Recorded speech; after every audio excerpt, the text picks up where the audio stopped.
आप सभी मीडिया बंधुओं का हार्दिक स्वागत, अभिनंदन। साथियों, नगर निगम चुनाव में हमारे कार्यकर्ताओं ने जिस तरह से इस चुनाव को लड़ा, एक एक व्यक्ति ने जिस तरह से चुनाव में भूमिका निभाई, वो अपने आप में अभूतपूर्व रहा। और हम ये मानकर चल रहे हैं, हमारे मास्टर जी चुनाव हारे नहीं हैं, उन्हें चुनाव हराया गया है। ये चुनाव था धनबल के खिलाफ। हमने गंगा जल को प्रतीक मानकर इस चुनाव को लड़ा और ऋषिकेश की जनता ने जिस तरह का प्यार और स्नेह मास्टर जी को दिया, यह हमारे लिए एक तरह से बहुत बड़ी जिम्मेदारी हमारे कंधों पर अब जनता ने दे डाली है। नतीजे चाहे हमारे पक्ष में न रहे हों, लेकिन ये मानकर चलिए कि हम सबको एक होकर इस लड़ाई को आगे बढ़ाना है। जो संघर्ष का रास्ता एक तैयार हुआ है अपने मूल निवासियों के अधिकार को लेकर, उस संघर्ष के रास्ते को हम निरंतर आगे बढ़ाते रहेंगे। इस अभियान को और तेज पूरे प्रदेश भर में ले जाएंगे और पूरा जो घटनाक्रम इस चुनाव में हमने देखा, चुनाव को प्रभावित करने के लिए पूरा सरकारी तंत्र, पूरी सरकारी मशीनरी को झोंका गया है।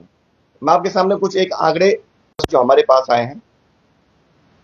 नगर निगम के चुनाव में कुल 91,689 के करीब मतदाता थे, जिसमें से करीब 65.77% मतदान होता है, यानी कि कुल मिलाकर 60,304 मतदाताओं ने अपने मत का प्रयोग किया। और जब मतगणना होती है तो नतीजा क्या सामने आता है? 57,000 मतदाताओं की गिनती होती है। तो हम ये कहना चाहते हैं 2312 मतदाता आखिर गायब कैसे हो गए? जब मतदान 60,304 मतदाताओं ने किया है, तो फिर 2312 मतदाता आखिर अचानक से इनको कैसे गायब कर दिया गया है? इनका कहीं कोई पता नहीं चल पा रहा है। और इसके साथ ही साथ 2,548 वोट बताया जा रहा है कि खराब हुए हैं। इसमें से भी जो हमारे एजेंट अंदर बैठे हुए थे, उनका कहना था अधिकतर वोट, लेकिन इसमें भी गड़बड़ियां की गई हैं।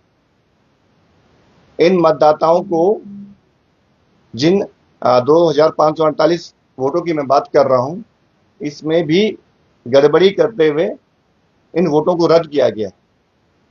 अधिकतर वोट मास्टर जी के पक्ष में पड़े थे। वहां पे हमारे जो एजेंट अंदर बैठे हुए थे, उन्होंने इसका विरोध भी किया, लेकिन वहां पर सुनने वाला कोई नहीं था। इस तरह से यहां पर पूरा घटनाक्रम आप लोगों के सामने है, किस तरह से कल रात को मतगणना के दौरान घटा।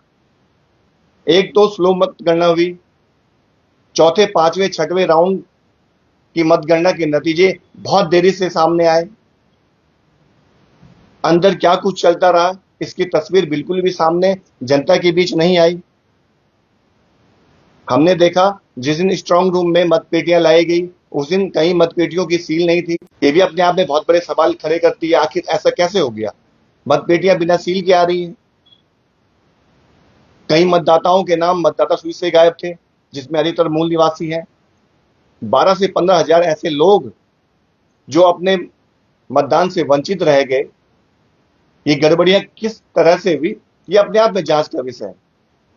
अपने आप में सवाल पैदा करता है कि पूरी जो मशीनरी थी, जो स्थानीय यहाँ पर नेता है, उन्होंने इस चुनाव को प्रभावित किया और अपने पक्ष में लाने के लिए एक बड़ा षड्यंत्र रचा है।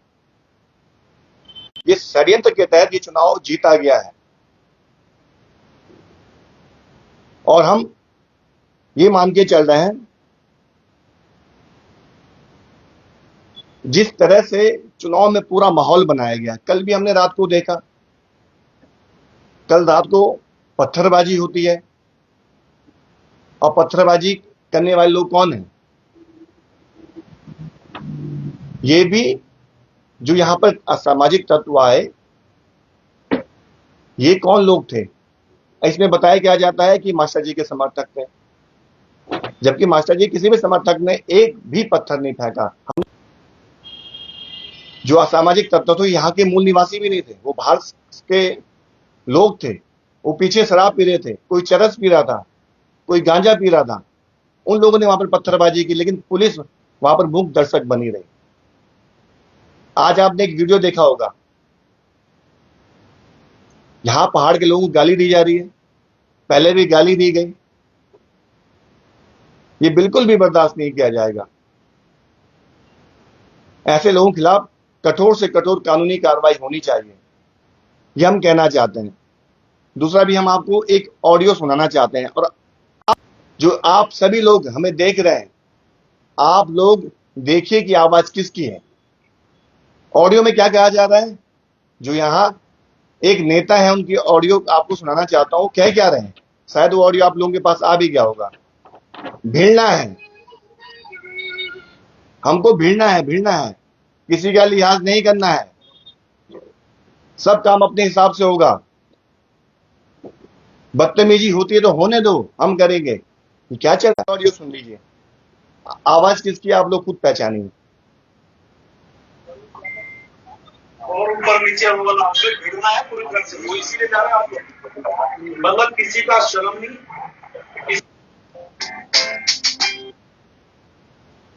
किसी लिहाज नहीं, बेशरम होकर बैठना है। शब्द सुन रहे हो ना, बेशरम समझते हो? हाँ जी, बेशरम होकर वहां रहना है। शर्म तो अपने घर में छोड़ जाना है, जाके फिर उड़ देना शर्म। बेशरम होकर वहां पे बिल्कुल बदतमीजी वाली बात है, तो बदतमीजी करनी है। क्योंकि जो रात जाके बदतमीजी कर सकता है, जो वहां पे हमारे उनसे बदतमीजी होता, तुम कल्पना करो कि और क्या कर सकते हैं। वहां पे भिड़ना पड़े, भिड़ना है, करना नहीं है। मैं खड़ा हूं तुम्हारे साथ, ये मान के चलना तुम्हारी। और आदमी जो है, जो हुआ रहा, उसका भी अभी कर रहे हैं इलाज। मैं सबके सामने बोलना नहीं चाह रहा, करेंगे उसको, वो तो बहुत जल्दी है। अरे भैया, तुम्हारे कहने पे तो होगा क्या? सब काम हो रहा है अपने हिसाब से होगा, क्योंकि हमारे बीच में भी गड़बड़ हो जाती है। हम अपना कुछ बातें नहीं बोल रहे हैं, कुछ हम समूह को बोल रहे हैं, कुछ संतोष को बोल रहे हैं, कुछ हम अपने आप बोल रहे हैं, फिर मैं टाइम करो बोल रहा हूँ, पहले रविंद्र को बोल रहा हूँ। ये जितने जो बातें हुई, तुम्हें तो किसको पता नहीं हम क्या क्या काम कर रहे हैं। और तुम्हें बताने के लिए नहीं खड़ा था, तुम्हारे सपोर्ट में खड़ा। समझ रहे हो ना? ये हमारी इज्जत का सवाल है। अब आखिरी टाइम है जिसमें हमें अपनी आंखें पैनी करके, मतलब जो दो आंखें हो तो चार बना के चलो, शर्म को बेशर्म में तब्दील कर दो। और यदि तुम्हारे में ताकत है तो भिड़ने की तैयारी करो। हेलो, तो आपने सुना होगा, ये किसकी आवाज है? आप भली भांति इस आवाज से और क्या कुछ कह रहे हैं आप समझ रहे होंगे। भिड़ना है, लिहाज नहीं करना है, बदतमीजी करनी पड़े तो बदतमीजी करनी है। तो क्या इस ऑडियो की जांच होगी? ये सवाल भी अपने आप में है। क्या प्रशासन इस ऑडियो की जांच करेगा? कौन ये नेता इस तरह से बातें कर रहा है, और माहौल खराब कौन कर रहा है, इस बात को भी समझना होगा। यहां पूरा माहौल खराब किसने किया? पत्थरबाजी किसने करवाई? किसने इस चुनाव को प्रभावित किया? क्या इसकी जांच होगी? क्या चुनाव आयोग ने निष्पक्ष अपनी भूमिका निभाई इस चुनाव में? क्या इसकी भी जांच होगी?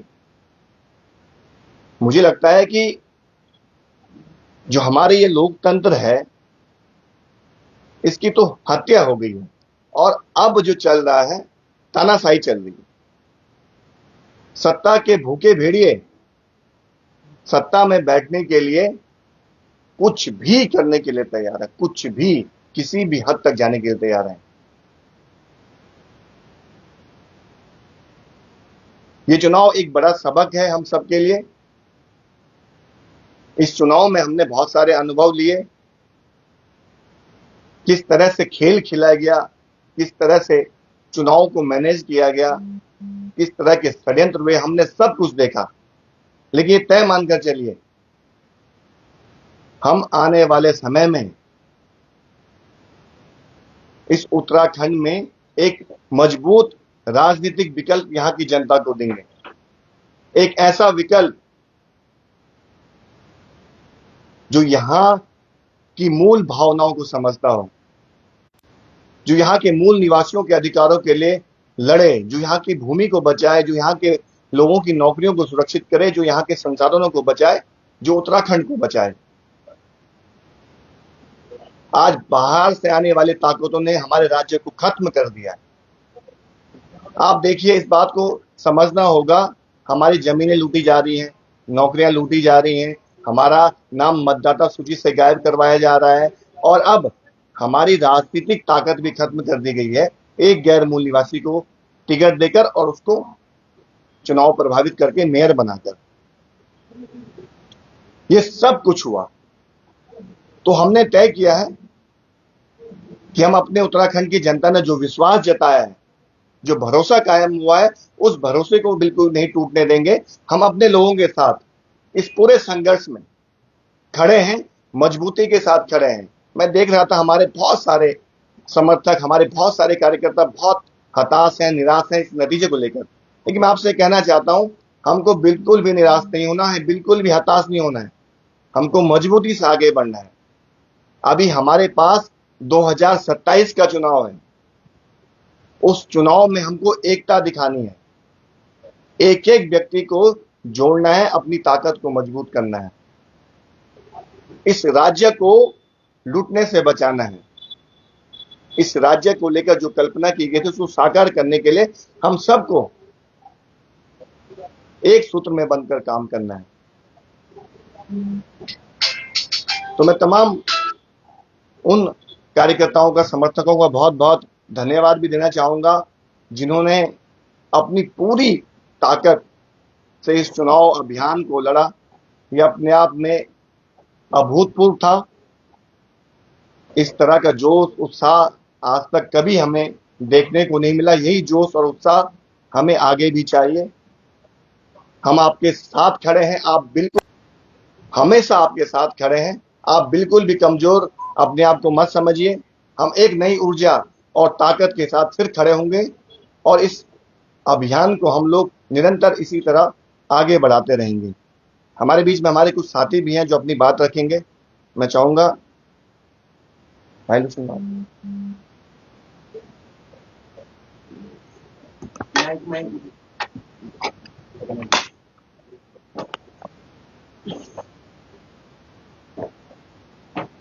धन्यवाद मोहित भाई।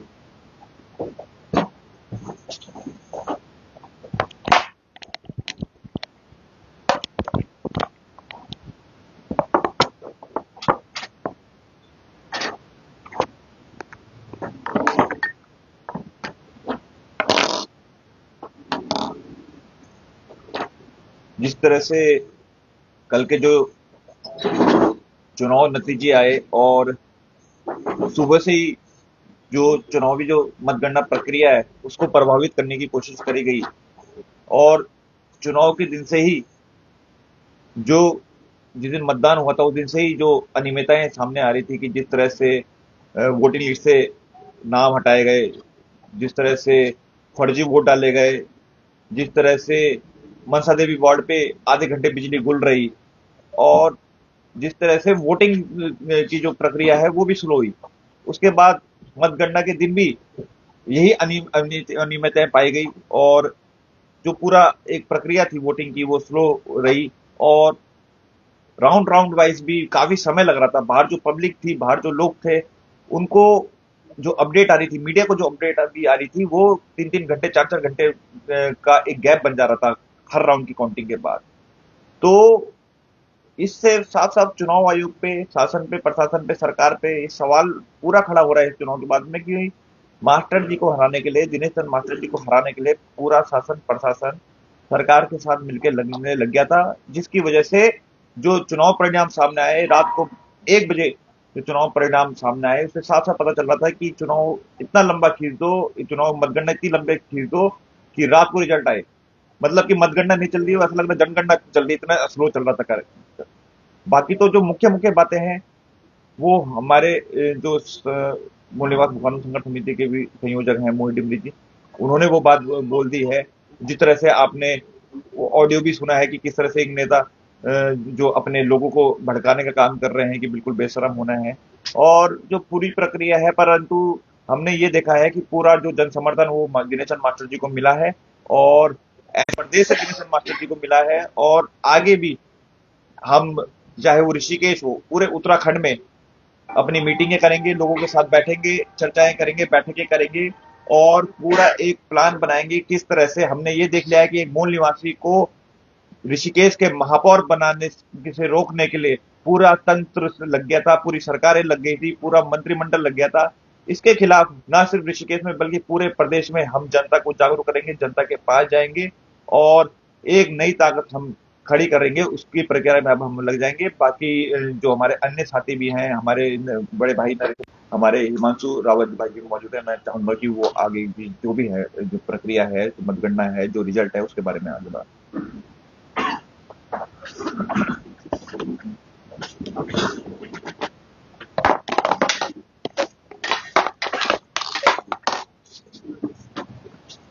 नमस्कार साथियों।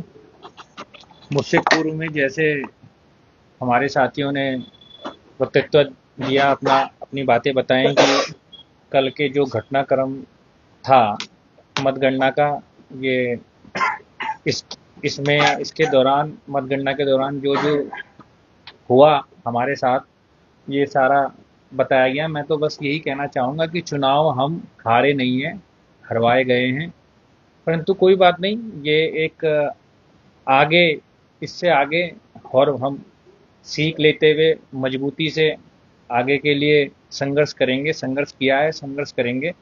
और ज़्यादा ना कहते हुए मैं सिर्फ ये कहना चाहता हूँ कि ऋषिकेश की सम्मानित जनता को हाथ जोड़कर बहुत बहुत आभार व्यक्त करता हूँ कि उन्होंने इस चुनाव को अपने हाथों में लिया और बहुत अच्छे से इस चुनाव को लड़ा। जिन्होंने वोट दिया, नहीं भी दिया, उन सबको, सम्मानित जनता को हमारी ओर से आभार व्यक्त करते हैं।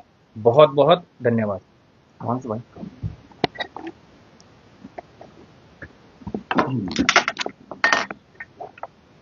तो सबसे पहले तो मीडिया बंधुओं को प्रणाम और नमन है आपकी मेहनत पर। पिछले 1 महीने से हम देख रहे हैं किस तरीके से दिन रात आपको कवर करने में, और जितना हमने चुनाव लड़ा है उतना ही आपने देखा है और आपने समझा है, आपने ग्राउंड रिपोर्टिंग करी है। इस चुनाव की अगर मैं बात करूं, लगभग सारे जो विषय थे उनको टच कर लिया गया है, लेकिन सबसे बड़ा जो मुद्दा मुझे लगता है वो ये है कि उत्तराखंड के ऋषिकेश से एक तीसरा विकल्प निकल के सामने आएगा। और मैं बधाई देना चाहूंगा हर उस व्यक्ति को जिसने इस यज्ञ में अपनी आहुति दी। जिस जज्बे के साथ हम लड़े, जिस खूबसूरती के साथ हम लड़े, जिस रणनीति के साथ हम लड़े, कहीं ना कहीं चुनावी जो हमारा समीकरण था, जो हमारे राजनीतिक दल थे, जो राष्ट्रीय दल थे, कहीं ना कहीं वो भी बहुत ज्यादा घबरा गए थे। और उसी घबराहट में आपने देखा कि किस तरह की अनाप शनाप बातें की गई, किस तरह से सरकारी मशीनरी का दुरुपयोग किया गया, किस तरीके से इस भ्रष्टाचार के खिलाफ की गई लड़ाई को क्षेत्रवाद और जातीयवाद से जोड़ दिया गया। ये एक बहुत गंभीर मामला है कि बड़ी सक्षमता के साथ, बहुत क्लेवरली, बहुत इंटेलिजेंटली बीजेपी ने इस पूरे चुनाव को क्षेत्रवाद का चोला जो है पहना दिया गया। जैसे मैं बार बार कहता हूं कि अगर आप हमारी मास्टर जी की बात करें, आप एक भी वक्तव्य लेके आए, एक भी ऐसा कोई कमेंट, एक भी ऐसा कोई वीडियो लेकर आए जिसमें मास्टर जी या उनकी टीम ने क्षेत्रवाद की बात करी हो। लेकिन हाँ, हम डंके की चोट पर यह कहते हैं कि हम अपनी क्षेत्रीय पहचान को बचाने के लिए तो लड़ेंगे, और क्षेत्रीय अस्मिता और क्षेत्रवाद ये 2 अलग अलग चीजें हैं। हम अपनी क्षेत्रीय पहचान को, अस्मिता को बचाने के लिए, अपने सम्मान को बचाने के लिए जिस प्रकार लड़े हैं, हम आगे और जोरदार तरीके से लड़ेंगे। जनता का पूर्ण समर्थन हमारे साथ है, महिला शक्ति पूरे तरीके से हमारे साथ है। अब बुजुर्गों की बात करो तो वो हमारे साथ है, युवा हमारे साथ है। और ये तो केवल एक ट्रेलर था, ये तो 1 महीने या 25 दिन में की गई तैयारी थी। आप सोचिए कि अब जो 2.5 साल में होगा वो क्या होगा। अब पूरी रणनीति के साथ और बिना किसी एक्सपीरियंस के साथ हम लोगों ने चुनाव लड़ा था, लेकिन अब हम जो भी गलती हम इस चुनाव में कर पाए या जो चेहरा हम नहीं देख पाए थे सरकार का, वो सारा चेहरा बेनकाब हो चुका है। और अब आने वाली चीजों के लिए हम और अच्छे से तैयारी करेंगे। जनता जागरूक हो चुकी है और 2027 में जो दौड़ाया जाएगा वो देखने लायक होगा।